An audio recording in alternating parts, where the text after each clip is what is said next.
शिवरायांना रयतेच्या राजाला, ज्याच्या भक्तीला जोर नाही शौर्याला तोड नाही, जो अथंग आहे सागरा समान, ज्याच्या छत्रा म्हणजे आभाळा समान, जो त्या सूर्याची शान मराठी मनाचा धगधगता स्वाभिमान, काहीच आहे सह्याद्री ज्याला शंभूचा अभिमान. मराठ्यांच्या देवहऱ्यात ज्याचं पहिलं स्थान, मराठ्यांचा जो कृपावंत आहे, दयेचा वसंत आहे.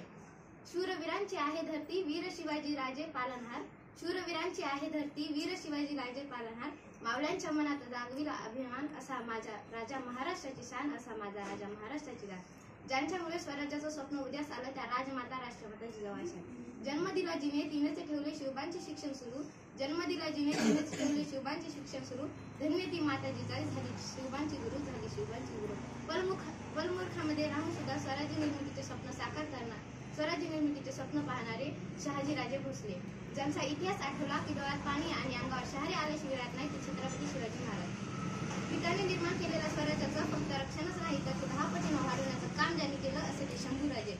म्हणतात ना, नियतीचे मालिक म्हणा पण परिस्थिती गुलाम बनू नका. म्हणूनच तर नाचू कीर्तनाचे रंगी, ज्ञानदीपाला उद्योगी, असे म्हणत समाज प्रबोधनाचे कार्य करणारे संत तुकोबाराय. शब्द हे शस्त्र समजून, विद्यू हे विद्यूच्या अभंगातून समाज प्रबोधनाचे कार्य करणारे संत रामदेवराय. दिवसभर हातात खराटा घेऊन गाव स्वच्छ करणं आणि रात्री कीर्तनाच्या माध्यमातून लोकांचं डोकं स्वच्छ करायचं काम ज्यांनी केलं, असे ते गाडगे बाबा.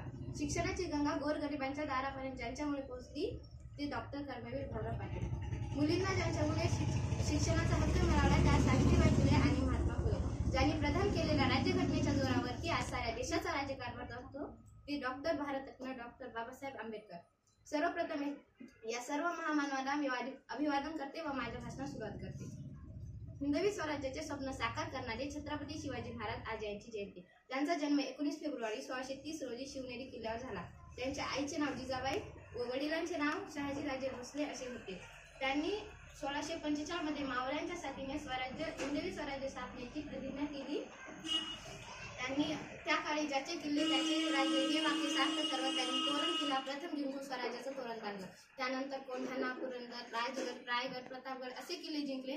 निजामशाही, आदिलशाही, मुघल बादशाही या तिन्ही सत्तांशी लढा देत शिवरायांनी मावळ्यांच्या साथीने हिंदवी स्वराज्याचे स्थापन केले. घासल्याशिवाय धार येत नाही तलवारीच्या पातेला, घासल्याशिवाय धार येत नाही तलवारीच्या पातेला, शिवबासारखे दैवत लाभले आमच्या महाराष्ट्राच्या मातीला, आमच्या महाराष्ट्राच्या मातीला.